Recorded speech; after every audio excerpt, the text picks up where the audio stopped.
अस्सलाम वालेकुम, मैं माजिद अली, आपका कंप्यूटर टीचर, आपका दोस्त एज MS एक्सेल का लेक्चर नंबर 12 लेके आपकी खिदमत में हाज़िर हूँ। तो स्टूडेंट्स, अगर मेरे प्रीवियस किसी भी लेक्चर में आपको कोई प्रॉब्लम्स वगैरह हो तो आप लाजमी तौर पे मुझे कांटेक्ट कर सकते हैं मेरे ईमेल पे, मेरे सेल नंबर पे। और अगर आप जिस वीडियो में प्रॉब्लम हो उसी वीडियो के नीचे कमेंट्स कर सकते हैं। अगर अच्छा लगे तो उसे लाइक और शेयर कर सकते हैं। और अगर आपने मेरा चैनल सब्सक्राइब नहीं किया तो उसे लाजमी सब्सक्राइब कर लें जी। ओके जी, आज हम स्टार्ट करेंगे एक्सेल के अंदर फर्दर कुछ काम। तो उसके लिए एक्सेल का ओपन होना ज़रूरी है, तो हम एक्सेल लिख के ओपन कर लेते हैं जी। एक्सेल ओपन करने के बाद कुछ चंद एक ऑप्शंस को हम कंटिन्यू कर रहे थे, उसी को फिर से कंटिन्यू करते हैं। लास्ट हमने देखा था आकर टेबल फॉर्मेटिंग तक काम, कि हमारे पास कुछ डेटा सेलेक्ट होता है, कुछ एरिया क्लिक किया था, एक टेबल सा बन गया था, ओके किया था तो ये बन गया था डेटा। इसके हमने कुछ कलर्स वगैरह किए थे।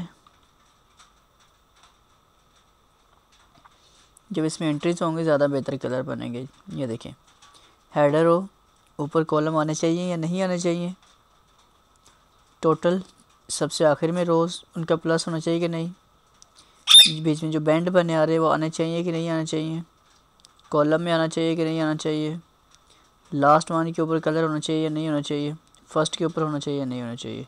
ठीक है, आप सब के ऊपर भी टिक करवा सकते हैं और जो जैसी रिक्वायरमेंट हो वैसे अपनी मर्ज़ी का इसको डिज़ाइन कर सकते हैं। ये इसके ऊपर वैसे कुछ फ़िल्टर्स लगे आ रहे हैं, वो भी हम डिस्कस करेंगे आगे जाकर, इसलिए इसको मैं भी क्लिक करता हूँ। अब ये बना दिया गया है, मुझे यहाँ से ख़त्म करना है सिलेक्शन की। यहाँ लिखा था क्लियर ऑल, जो कुछ काम किया होगा आप उसको वहाँ से क्लियर करवा सकते हैं। ठीक है, सेल स्टाइल भी हमारे पास अवेलेबल है। मैं यहाँ पर अपना नाम लिख लेता हूँ, इस पर क्लिक करते हैं, सेल स्टाइल में चलते हैं। तो देखें जी, सेल्स का स्टाइल क्या होना चाहिए, आप अपनी मर्ज़ी का स्टाइल यहाँ पर अप्लाई करवा सकते हैं। जो आपको बेहतर लगे वो अप्लाई कर लीजिएगा। उसके बाद ये देखें, यहाँ क्लिक है, इंसर्ट में चलते हैं, कहते हैं इंसर्ट सेल, कहाँ पर, शिफ्ट सेल डाउन। उसने उसको डाउन किया, वहाँ अपनी जगह बना लिया आकर। देखिए ये सेल सेलेक्ट है ना, इंसर्ट में जाके सेल्स पे क्लिक करेंगे तो सेल आप ऊपर डाउन किस जगह पे आना चाहिए उसका फ़ैसला आप इस सेल को सिलेक्ट करके करेंगे, आपको आसानी से समझ आ जाएगी। एक मैं आपको फिर से ज़रा करके दिखा देता हूँ। ये देखिए, मैं कहता हूँ सेल राइट, ये राइट साइड पे चला गया, इसकी जगह पे वहाँ एक सेल बन गया। तो इसको कौन सी जगह पे, आपकी 4 साइडें लेफ़्ट राइट अप डाउन, जहाँ रिक्वायरमेंट हो वहाँ इंसर्ट करवा लीजिएगा। इंसर्ट रो, एक रो ऐड हो गई, कॉलम करेंगे कॉलम, और शीट करेंगे शीट ऐड हो जाएगी। सिंपल सा काम है जी। और शीट ऐड करने की शॉर्ट की शिफ्ट F11 भी होती है। ओके, ये आपके सामने यहाँ लिखी आ रही होती है। जो शॉर्ट कीज़ होती हैं आपको वहाँ से माउस लाने से ही आइडिया हो जाता है आकर, जिसकी शॉर्ट की होती है, जैसे इसकी है लिखी आ गई। डिलीट का मतलब एक सेल ख़त्म करना है, रो कॉलम या शीट। जैसे ऐड हुआ था सेम वही रूल है डेल करने का भी। फॉर्मेटिंग में अगर हम आ जाते हैं तो फॉर्मेटिंग हमें क्या बताती है, रो हाइट। जैसे कि ये सेल मैंने बनाया हुआ है, इसको थोड़ा सा मैंने बड़ा किया, इसकी साथ हाइट क्या आ रही, मुझे इसको भी सेम यही साइज़ रखना है। जैसे वो सेल इसका आ रहा साइज़, उसका साइज़ भी सेम करना है। तो आप इस पर क्लिक करके इसका पहले साइज़ पता कर सकते हैं। आप कहते हैं रो की हाइट क्या है, बेसिकली 42.75। ठीक है, इस पर क्लिक करते हैं, इसकी हाइट क्या आ रही है हमारे पास, ओनली स्टैंडर्ड 15 होता है। तो आप इसको भी वही वाला साइज़ 42.7 लिखेंगे, 0.75। इससे आप 2 रोज़ का साइज़ सेम बिल्कुल एक जैसा बना सकते हैं। जैसे रोज़ कर सकते हैं, ऑटो फिट का मतलब ऑटोमेटिक फिट हो, जितना टेक्स्ट होगा उसके मुताबिक उसने ऑटोमेटिक जैसे उसको फिट किया, ऑटोमेटिक उसको फिट कर दिया आकर, स्टैंडर्ड जो था। इसी तरह सेम काम कॉलम का है। कोई आपने कॉलम रोज़ हाइड करना हो, आप यहाँ से शो हाइड भी कर सकते हैं आकर, हाइड रो। यहाँ टेक्स्ट लिखा आ रहा था अभी, रो यहाँ देखें 7 8 वाला सेल गायब हो गया। अब इसको वापस लाने के लिए आप एक तो यहाँ से इधर आगे 7 के नीचे थोड़ा सा आते हैं, ये देखिएगा ये जब तो 20 ब्लैक रोज के अंदर आपको वाइट सी लाइन नज़र आए, आप इसको थोड़ा नीचे करेंगे आपका सेल तहाँ से ही बाहर आ जाएगा। मैं कंट्रोल जी करता हूँ, सिलेक्शन करके जहाँ से हमने हाइड की थी रो आकर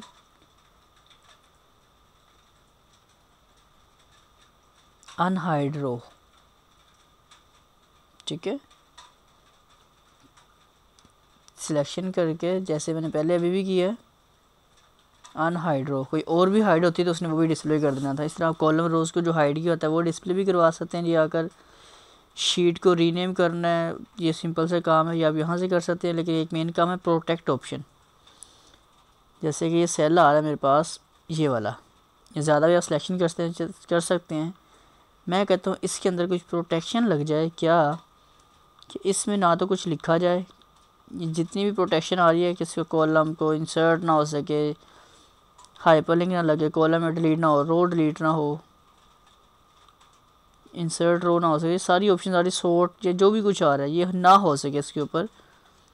ऊपर कहते हैं पासवर्ड बताएं जी क्या है, मैं कहता हूँ जी पासवर्ड है 1। ओके कहता है कंफर्म भी करें, मैं कहता हूँ जी 1 नहीं है जी पासवर्ड मेरा। मैं कहता इसमें चेंजिंग करनी है, चेंजिंग नहीं मैं कर सकता जब तक इसको मैं अनलॉक नहीं करता। तो जहाँ से हमने लॉक किया था नीचे अनप्रोटेक्ट लिखा आ रहा है, 1 पासवर्ड था, दोबारा ओपन करके इसमें आप कुछ भी काम कर सकते हैं जी। इसी के साथ साथ आगे बढ़ते हैं। ऑटोसम, ऑटोसम का छोटा सा काम होता है, मैं यहाँ कहता हूँ 2 3 4 5 6 कुछ भी लिखा, इन सब को प्लस करना, तो आप इसको सेलेक्ट करके आखिरी सेल खाली छोड़ देना, ठीक है, जिसके अंदर आंसर चाहिए। ऑटोसम पे क्लिक करें तो जो भी उसका प्लस हो के आंसर बनता होगा ऑटोमेटिक सम हो के आपको नज़र आना स्टार्ट हो जाएगा, इसे बोलते हैं ऑटोसम। क्लियर होगी बात। अच्छा इसके आगे और बढ़ते हैं जी हम लोग। तो ये चंद एक फार्मूले हैं जो हमने वहाँ पहले देखे थे, एवरेज का, काउंट वाला, नंबर वाला, मिनिमम मैक्सिमम। मिनिमम मैक्सिमम क्या है जी, इस दोनों में हम कहते हैं इज इक्वल टू मैक्स। इस वाली रेंज में मैक्सिमम वैल्यू कौन सी है जी, ब्रैकेट बंद करके पूछ लेते हैं। वो कहता है 65 मैक्सिमम, डेफिनेटली 100 लिखूँगा, 100 मैक्सिमम होगी, तो नीचे 161 हो गया। मतलब जो इसमें मैक्सिमम वैल्यू होगी वो ऑटोमेटिक चेक हो जाएगी, is equal to MIN minimum. इसमें सबसे छोटी वैल्यू कौन सी है, वो कहता है 2 है। आपको जी नहीं जी मेरा तो 1 है, 1 हो जाएगा। आप कहते हैं जी 0 है, 0 आप कहते हैं माइनस कुछ ये वैल्यू है, तो जो माइनस भी वैल्यू वो समझिए 0 से भी छोटी होती है। ओके ये भी ज़हन में रखना आप लोगों ने। अच्छा उसके नीचे लिखा आता है फिल। फिल का मतलब होता है जो हम फिल सीरीज़ नहीं करते, 1 2 3 को ड्रैग कर लेते हैं, ऐसा कुछ काम। जैसे मैं कहता हूँ यहाँ लिखी थी date is equal to DAT date, bracket start कर देता हूँ, ईयर 2001 कोमा मंथ उसका पहला तारीख उसकी हो गई 20, एंटर किया। एक तो उसकी तरतीब मैंने कंट्रोल 1 से बताई हुई आपको, यहाँ से आप आके इसको US को कर देंगे UK यूनाइटेड किंगडम, तो जैसी तरतीब होती है तारीख मंथ ईयर वैसा हो गया। इसको अगर मैं करता हूँ ड्रैग, देखिए एक जैसे आ रहा है। आप चाहते हैं कि इसकी भी ड्रैगिंग होनी चाहिए, सीरीज़ बननी चाहिए ड्रैग होकर, या तो फॉर्मेटिंग का या विदाउट फॉर्मेटिंग आ रहा है, वो चीज़ नहीं है जो हमें चाहिए थी। आप यही वाला सिलेक्शन करके सीरीज़ में जाएं, दिस वन।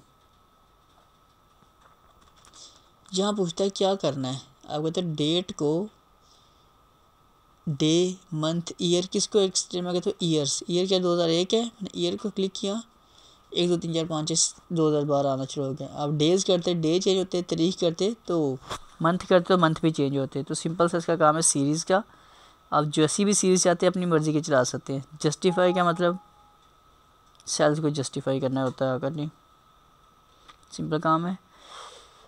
इसे बोलते हैं sort and filter. Sort and filter क्या काम कर सकता है जी, 1 2 3 4 5 6 7 8 9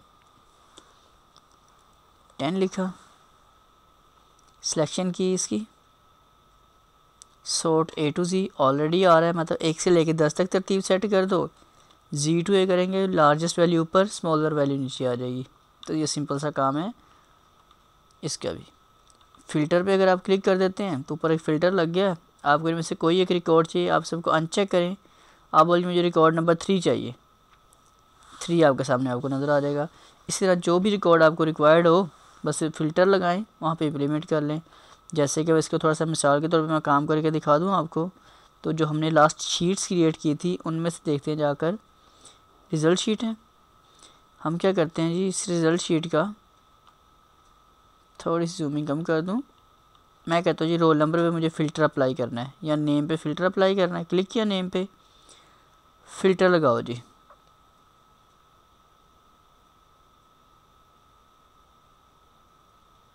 सॉरी,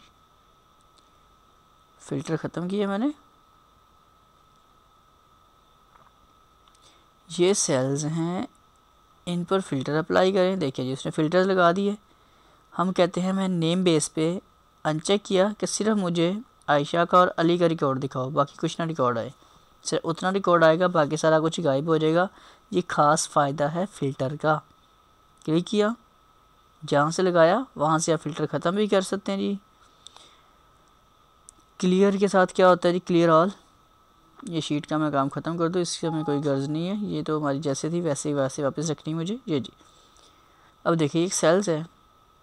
क्लियर ऑल का मतलब सब कुछ उसमें से मिटा दो, मिट गया। कंट्रोल जी से वापस लाया मैं। क्लियर फॉर्मेट का मतलब जो इसके अंदर फॉर्मेटिंग मैंने कलर किया था वो ख़त्म करो, उसने वो ख़त्म कर दी। कंटेंट का मतलब अगर सेल के अंदर कुछ लिखा हुआ है उस कंटेंट को ख़त्म करे, उसने वो ख़त्म किया। क्लियर कमेंट्स, जब हमने कोई कमेंट्स वगैरह दिए हों तो उसके मतलब उसके कमेंट्स उसके ख़त्म हो जाते हैं जी आकर। ठीक हो गया। कंट्रोल और टिल्ड का बटन अगर आप प्रेस करते हैं तो जो जो फार्मूले लग के चीज़ बनी होती है वो यहाँ पे आपको नज़र भी आ सकती है। टिल्ड बटन कौन सा होता है, कीबोर्ड में जो टैब बटन के ऊपर बड़ा बटन होता है उसे बोलते हैं टिल्ड बटन। जैसे जिसमें ये चीज़ लिखी जा रही होती है। मैं थोड़ा आपको साइज़ क्या बड़ा करके दिखा दूँ, ये क्या चीज़ लिखी जाती है। ये देखिएगा ये आ रहा है, ये कीबोर्ड में स्केप से नीचे और टैब से ऊपर वाला बटन से बोलते हैं टिल्ड बटन। इसके एक्सेल में कुछ यूज़ है, वो यूज़ क्या है देखिएगा। मैं आपको एक शीट ओपन करके दिखा रहा हूँ, रिजल्ट शीट सपोज़। हमें देखना है कि इसमें जो शीट बनाई गई है उसमें कौन कौन से फार्मूले कैसे कैसे लगा कर ये शीट रेडी की गई। आकर कंट्रोल टिल्ड बटन प्रेस करें। अब देखिएगा ज़रा आगे चलते हैं। लें, इसमें ऑब्टेन मार्क्स का फार्मूला लगा है, इसमें ये फार्मूला लगा है। तो आप अगर किसी जगह प्रिंटिंग करवानी पड़े, सेम लगे हुए फार्मूले भी देखना चाहें, आप टिल्ड का बटन प्रेस करके कंट्रोल से तो जो जो फार्मूले होते हैं आप उनकी एज अ पिक्चर स्नैपशॉट लेके भी किसी को सेंड कर सकते हैं। तो कंट्रोल प्लस टिल्ड को मैं दोबारा प्रेस कर रहा हूँ, आंसर्स दोबारा प्रेस करेंगे तो उसके फार्मूले आपको नज़र आ जाएंगे। तो ये भी एक काम की चीज़ है, इसलिए आपके साथ ये भी मैं शेयर कर रहा हूँ, टिल्ड बटन भी। ठीक है जी। उसके बाद हम आगे बढ़ते हैं काम को लेकर। इस शीट से फिर मुझे कोई गर्ज नहीं है, मैं फिर इसे कैंसिल कर रहा हूँ ताकि मेरा काम बाकी उसमें किया हुआ डिस्टर्ब ना हो सके। फाइंड का मतलब है जी तलाश करना। हम कहते हैं जी MAJID माजिद लिखा कहीं पे है, बताएं जी। कहता है यहाँ लिखा आ रहा है। रिप्लेस जी, उसकी जगह पे क्या कर दो, उस्मान कर दो जी। आप रिप्लेस किया, क्लोज़ किया तो जहाँ माजिद था वहाँ उस्मान बन गया जी। हमने MS वर्ड में भी किया था, वही काम यहाँ आ रहा है। गो टू का मतलब है किसी ख़ास सेल में अगर आप जाना चाहते हैं। मैं कहता हूँ मुझे F1 के सेल में पहुँचा दो। F ये 1, जैसे इसका नाम क्या है जी H8, मैंने यहाँ क्लिक किया। हम कहते हैं जी कंट्रोल G गो टू की शॉर्ट की होती है। आप इधर से भी क्लिक कर सकते हैं, यहाँ जाके भी क्लिक करते हैं। आप कहते हैं गो टू मुझे H8 के सेल में पहुँचाओ। तो ये देखिए ऑटोमेटिक आपका ये सेल सेलेक्ट हो गया। इंसर्ट मेन्यू में अगर हम लोग आते हैं तो इंसर्ट मेन्यू में पिवट टेबल आ रही है, इसमें कुछ काम की चीज़ें हैं। इस लेक्चर को यहाँ पहले वाइंड अप करते हैं, उस लेक्चर को फिर दोबारा से नए सिरे से स्टार्ट करते हैं। ओके, होम मेन्यू क्या होता है, वाइंड अप लेक्चर। तो स्टूडेंट्स इन तमाम लेक्चर में कोई मसला मसाइल हुआ करे तो प्लीज़ प्लीज़ प्लीज़ मेरे साथ शेयर करें ताकि आपके मामलात को मैं बिल्कुल करेक्ट कर सकूं और आपके मसले को हल कर सकूं। जो मसला हो कोशिश करें कि उसी वीडियो के नीचे मुझे कमेंट्स कर दें ताकि मैं वहां से देख के आपको रिप्लाई कर सकूं। नहीं तो मेरा ईमेल एड्रेस, मोबाइल नंबर तो आपके पास है ही, और मेरा चैनल सब्सक्राइब नहीं किया तो उसे लाजमी सब्सक्राइब भी कर लें। ओके, फिर मिलते हैं नए लेसन के साथ, तब तक के लिए अल्लाह हाफ़िज़।